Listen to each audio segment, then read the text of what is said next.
The Kremlin is getting closer to China, and Ukraine is fighting against Russia and corruption. Hello, this is Pavel Shtermak speaking from Kyiv, Ukraine, UATV English studio in a weekly attempt to bring the hardest truths in easy terms for the whole free world directly from Ukraine. Russia's activity, which continues its offensive in eastern Ukraine and seeks support from China, Iran and North Korea, shows that the Kremlin has no intention of curtailing its aggression and also has long-term plans outside of Ukraine. This was announced by the commander of the US European Command, General Christopher Cavoli.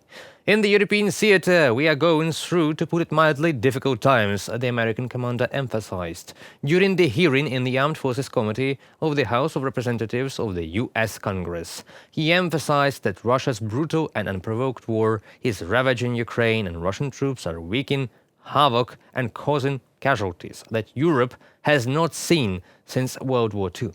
Russia is turning to China, Iran and North Korea for support in its campaign against Ukraine.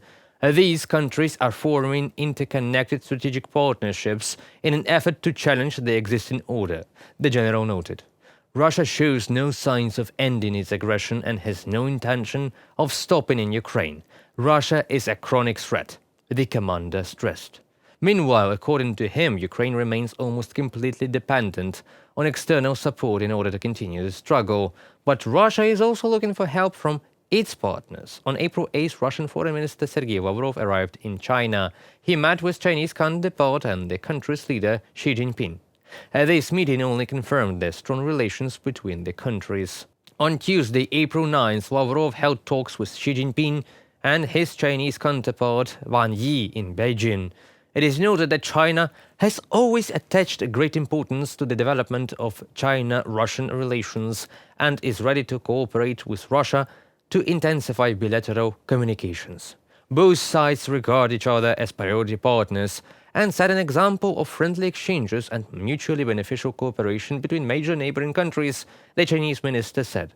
Wang Yi also added that China intends to strengthen strategic cooperation with Russia on the world stage.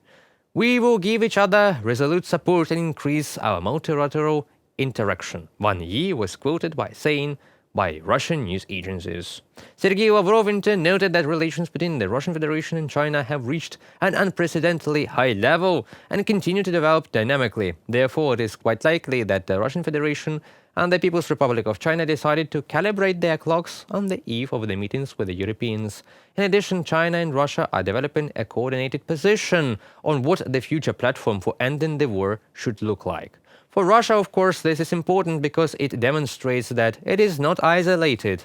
This is important for China because in a situation of full-scale invasion, it gives it certain elements of influence on Russia and creates a winning position.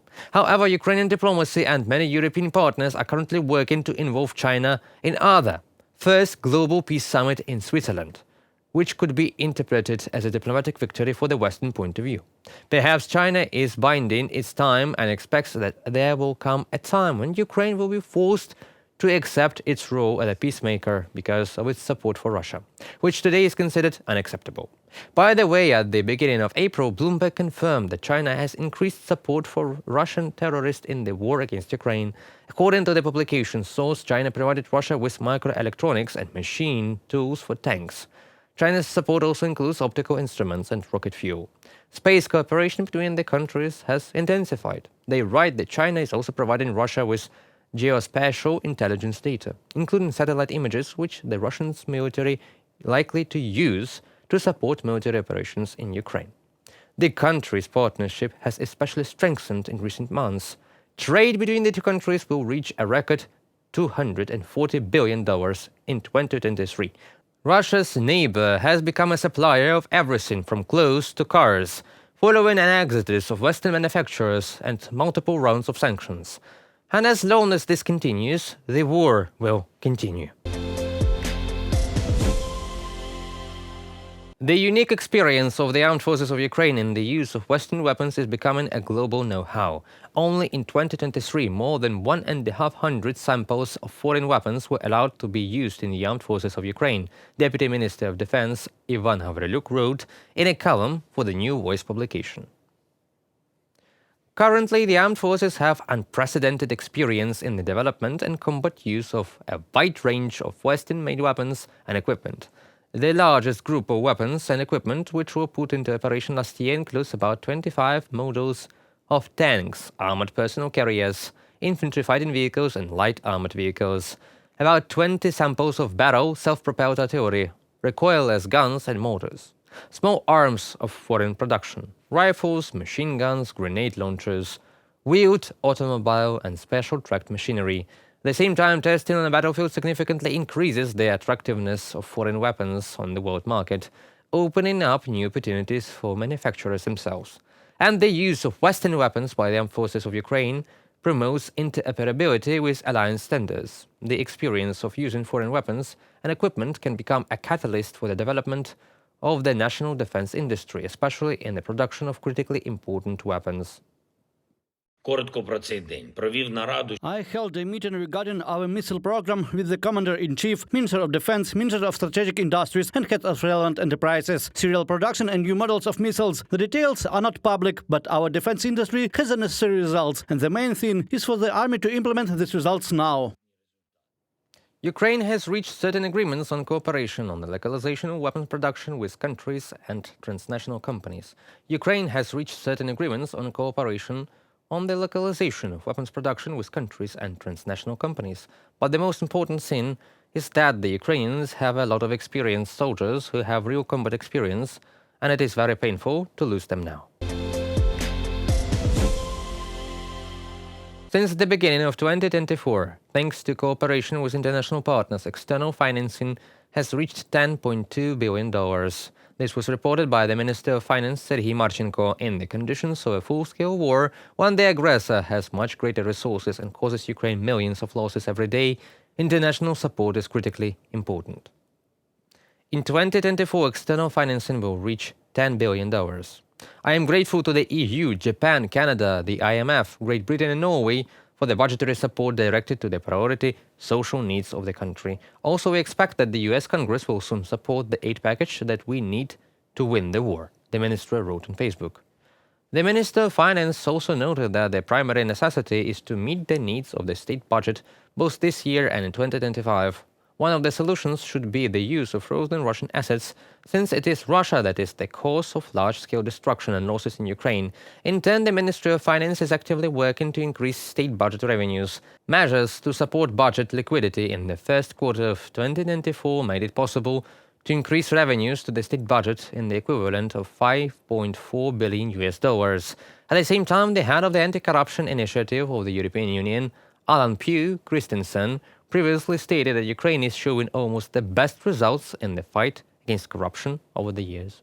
We have seen a lot of progress in the fight against corruption recently. There is a war in Ukraine, but at the same time, Ukraine is demonstrating the best result in all the years of the fight against corruption. There has been significant progress in the investigation of major cases, in the number of open cases, and in the implementation of anti-corruption program. Alan Pugh Christensen, head of the EU anti-corruption initiative in Ukraine. According to Christensen, there is significant progress in anti-corruption legislation, in the investigation of major cases, in a number of open cases, in the implementation of anti-corruption program. At the same time, much remains to be done. Christensen emphasized that it is necessary to pay more attention to measures to prevent corruption in various spheres. Ukrainians themselves, according to a poll, believe that corruption in state authorities is the biggest threat to Ukraine, and we would have overcome it already, only a mad neighbor interfered. It's time for more on UATV English. You ask hard questions and we answer them in easy terms. The question of this week has been voiced by our viewer, Kain Flopper. And the question sounded like, do you guys feel like support is shrinking or growing? The answer to this question is philosophical. Do you have enough money now? No. Matter how many of them you have, you will not have enough. But it can't be different, not enough. There may be enough money for food or maybe for a new phone. Ukraine's current requests for help are like food for our country. After all, without this help, our country simply cannot grow. And if Ukraine doesn't become Russia's example, other authoritarian regimes will be able to repeat it. And then we can expect an attack on Taiwan. Guyana, or a new attack on Israel? As for the direct answer to this question, unfortunately, I personally do not know. The military and the leadership of the country know this. As for financial support, of course, it is decreasing. Look at Congress, which has been unable to pass an aid program since October. Believe us, now there is no big difference in what form it will be, a loan, non-refundable aid, or a lend-lease. We just need help. Maybe not so much in the form of money as in the form of an event or just a symbol. But in reality, we are very grateful to all our partners for every dollar, euro, or cartridge provided, because all this help is like medicine for our country, and we really hope that it will survive. So that seems to be it for tonight and for the week. It was Pavel Stelmach in UATV English, breaking the hard truths to easy terms for the whole free world directly from Ukraine as usual.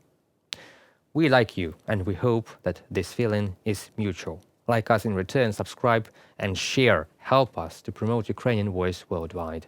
Stay safe and tuned for more right already on tomorrow.